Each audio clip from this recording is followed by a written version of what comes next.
18 வயசு ஆகல, இல்லை நான் 18 வயசு ஆயிருந்தா கூட என் பேர் அப்போ இல்லை அப்படின்னா, உங்கள் அப்பா அம்மா தாத்தா பாட்டி இப்படிதான் உங்களுடைய கணவன், அதாவது உங்க கணவனோ இல்லை மனைவி பேரோ அப்போ இருந்துச்சுன்னா சேர்க்க முடியாது.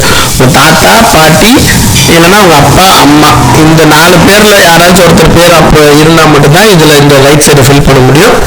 அதுல அவங்க பேர் எழுதிட்டு அவங்களோட ஓட்டர் ஐடி நம்பர் இருந்தா எழுதுங்க, அப்படி இல்லைன்னா விட்டுருங்க. ரிலேட்டிவ் நேம் கேட்டது அவங்களோட அப்பா பேரோ இல்லை கணவன் பேரோ கொடுத்துருப்பாங்க, அதை எழுதணும்.